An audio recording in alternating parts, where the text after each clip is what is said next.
thing I also believe about all mangoes, you have to learn on each individual mango when to cut them, because they're all different. One mango is absolutely killer a little bit early. Some are just great, you know, right on the money when they just give all on the stem and the nose they're good. Other ones, they just are better when you wait.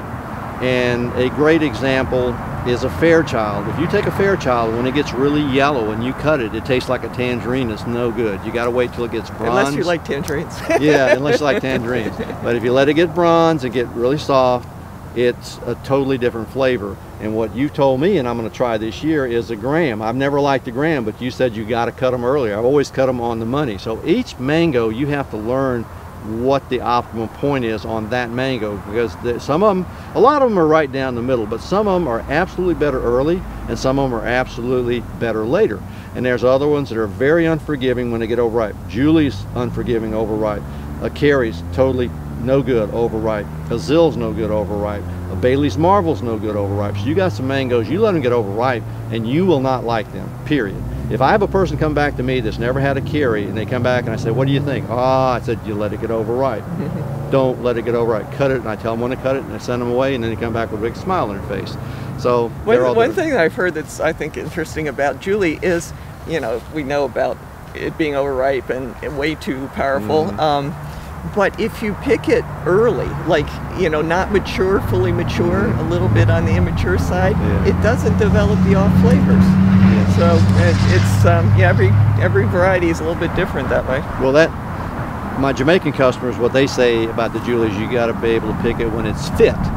And I'm not really sure I can define what fit is, but I think I do know this: when you pick a Julie a little bit too early, it won't ripen. It'll shrivel up and it won't be any good. But there's that point where, you know, you're kind of thinking, I'm not sure about this, and if you're good, then you're right. That's the way it turns out. But that is a fine line, and it's easy to mess up. And I have picked a number of Julies, and then they shrivel up on me, and I'm going, And they also, the thing that's aggravating about a Julie, which is the same as the Carey, you walk out there at 9 o'clock, you walk around a tree, you go, oh, I think maybe, you know, those two will be ready later. You go back at 12 o'clock and they're on the ground. You know? Or the squirrels have got. Yeah, so it's like, I'm going to pick these things early, and then you pick them all early, and then they don't ripen up properly. So it's kind of aggravating, some of its characteristics. And the Carey is very aggravating. A Carey you can pick 3-4 times a day and still have stuff falling on the ground, and when it falls, it gets ruined. So mangoes are more prone to have vintage years like grapes do than grapes do. I mean, they can really swing from one year to the next, and the quality can be quite different. For example, personally, I've never liked a Neelum, never.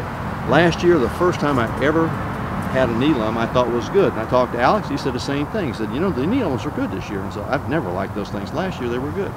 So, and Gary said the same thing. Some of these new varieties that he tried, they were just killer. For example, the,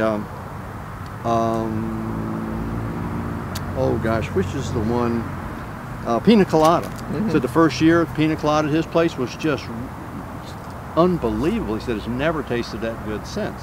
So, and he went to a list of other ones that one year they were really good, next year they weren't. They bounce all around. So that just happens. I mean,